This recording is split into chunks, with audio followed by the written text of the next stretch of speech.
ஒரு குளத்தில் நிறைய மீன்கள் வசித்து வந்தன. அவற்றில் ஒரு தங்க நிற மீனும் ஒரு கெளுத்தி மீனும் நண்பர்களாக இருந்தார்கள். தங்க நிற மீனுக்கு தான் மிகவும் அழகாய் தங்கம் போல் மினுமினுப்பாய் இருப்பதால் கர்வம் அதிகமாக இருந்தது. கெளுத்தி மீனிடம் நட்பாக இருந்தாலும் அடிக்கடி அதன் தோற்றத்தைக் கண்டு கேலி செய்தது தங்கமீன். ஒரு நாள் தங்கமீன் ஆனந்தமாக நீரில் குதித்து குதித்து விளையாடிக் கொண்டிருந்தது. அப்போது அந்த பக்கம் கெளுத்தி மீன் வந்தது.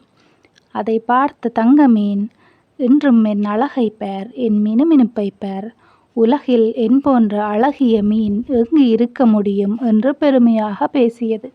ஆனால் உன்னை பார், மினுமினுப்பில்லாமல் கருமை நிறத்தில் அவலட்சணமாக இருக்கின்றாய் என்று கெளுத்தி மீனை பார்த்து கேலி செய்தது தங்கமீன். தங்கமீனே, நம்மையெல்லாம் படைத்தது இறைவன். உன்னை இத்தனை அழகாய் படைத்ததற்கும் என்னை அழகில்லாமல் படைத்ததற்கும் ஏதேனும் காரணம் இருக்கும். அதனால் இறைவனுடைய செயலை குறை சொல்லாதே.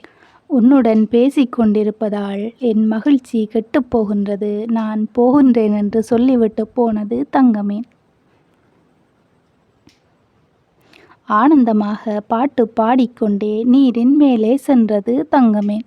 திடீரென்று தன்னை யாரோ கவ்விப்பிடிப்பதை உணர்ந்து திடுக்கிட்டு நிமிர்ந்து பார்த்தது.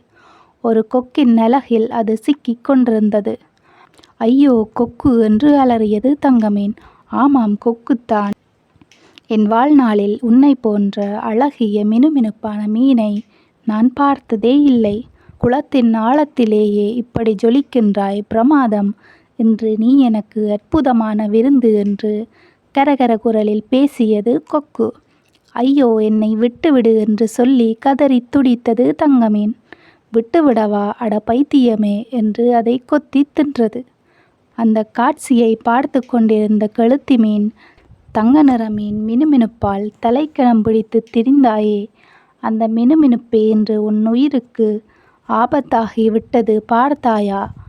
நான் அழகில்லாமல் இருந்ததால் கொக்கிடமிருந்து தப்பித்து விட்டேன்" என்று சொல்லிவிட்டு குளத்தின் ஆழத்திற்கு சென்றது கெளுத்தி மீன்.